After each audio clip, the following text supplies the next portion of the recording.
So we're just coming up to the country home of the very famous French author George Sand, and we're going to tour her house and just kind of get to know a little bit more about it. But this was her family home.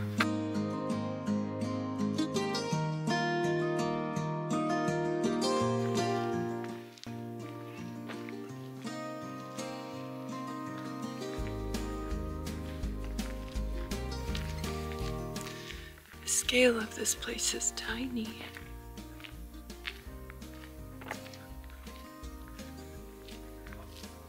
No, it looks quite big.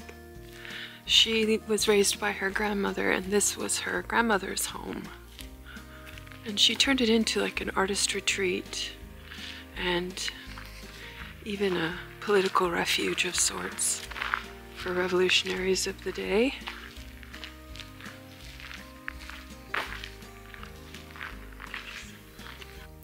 She had a very famous relationship with Frédéric Chopin, composer, and he composed many of his most famous works here. So we're right here.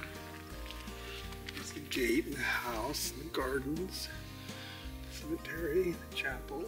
It is very cold today. Oh yeah, it is. Shoot. So I don't know how much we'll do, but we'll give it a try.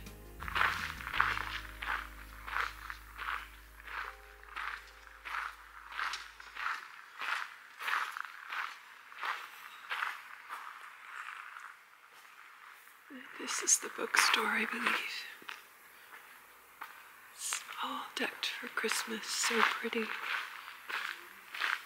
So what started this adventure was a conversation with our neighbor Remy, who offered some advice on places that we might be interested in.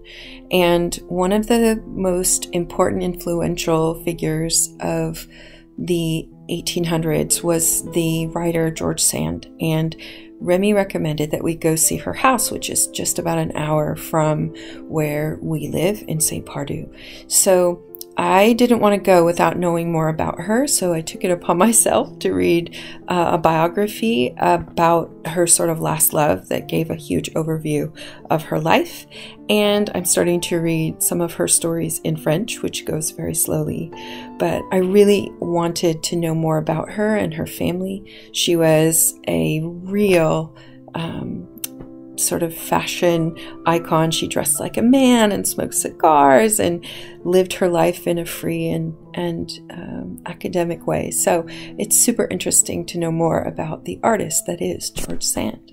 We started out in the gift shop. You have to make an appointment or buy a ticket rather. There's tours about every half hour, 45 minutes, and you buy the tickets in the gift shop. And then you can, while you wait for the next tour, you can go upstairs to see the museum. And this time the exhibit was the marionette passion of George Sand's son, Maurice. And George Sand really became a caretaker of Nohant, and although it was her grandmother's house, she was someone who took care of not just the running of her home, but of the entire village and the surround. And part of that was providing entertainment and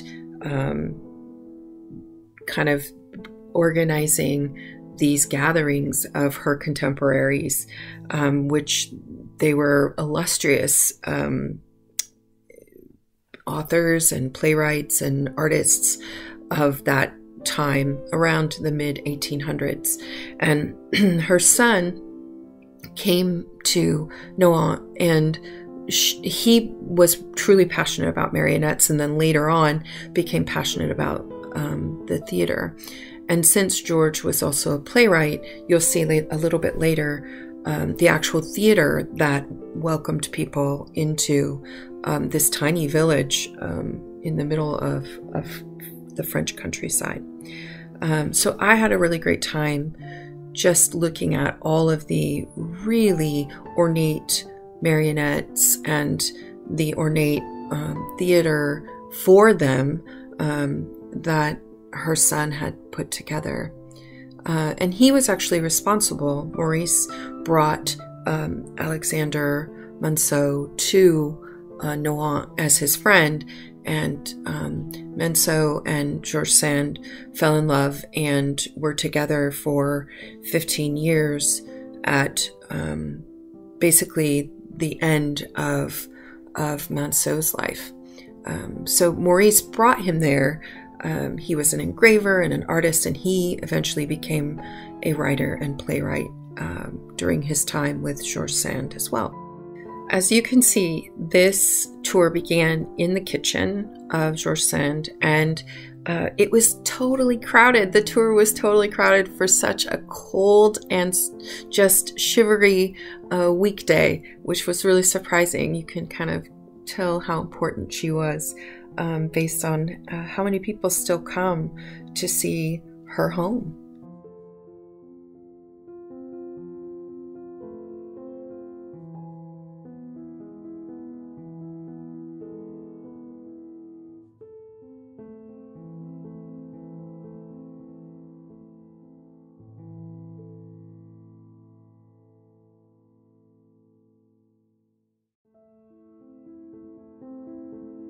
The dining room was of great interest to me because I had read so much about the really illustrious people that George Sand often hosted at Nohant. Everyone from Victor Hugo to Flaubert to Balzac to Liszt and Delacroix to the poet Musset, whom she was involved with. She hosted these grand gatherings, and it was a time for philosophy and talk of art and revolution to some degree. She was very active in the Revolution of 1848, and she actually helped to keep some of the people who were not in trouble, but definitely outcasts afterwards.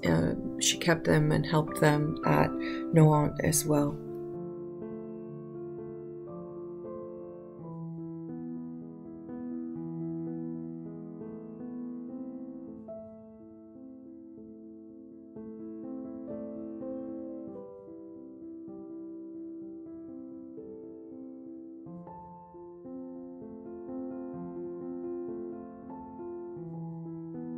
The tour takes you through the rooms in the home, spanning from one end to the other in the enfilade style, and you can really picture where the guests might have stayed and created. One of the more famous people that stayed and lived at Nohant was Frédéric Chopin, the composer, and he actually created several of his famous works there. And you can get a sense of walking through the rooms what quiet and peace must have given these creatives. The theater at Nohant is actually a really important piece for the creativity, but also for drawing the people from the community and the artists who she's had come and stay with her. And it was really interesting to see this fully operational theater within this chateau. And you could also get a sense of where Maurice created the marionette plays as well. It was really intimate and beautiful to see them. This is called the Blue Room, and this was George Sand's room that she lived in and wrote in. She actually passed away in the Blue Room at Nohant, so it was a touching place to see.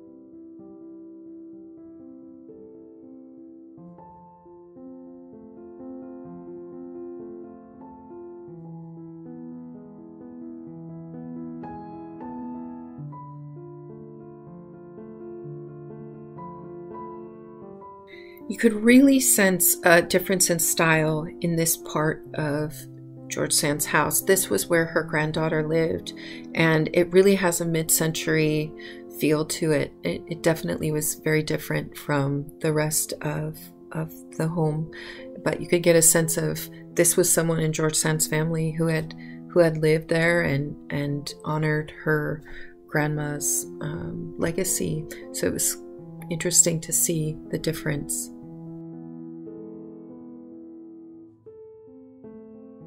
The house of George Sand was purchased in 1961 after the death of her granddaughter by the French government, and it is a time capsule, beautifully restored and kept in her memory.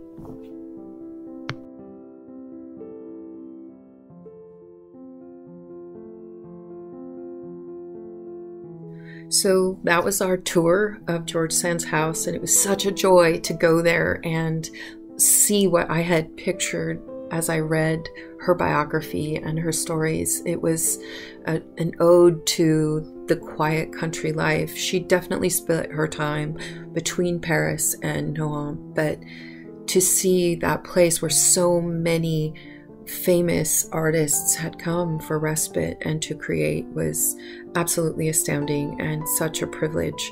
I strongly encourage you to visit if you get a chance, because it's just a gorgeous place to explore. Thank you for watching this week, and I hope that you'll come back next week and you'll like and subscribe. We look forward to bringing you our love of this amazing part of Central France.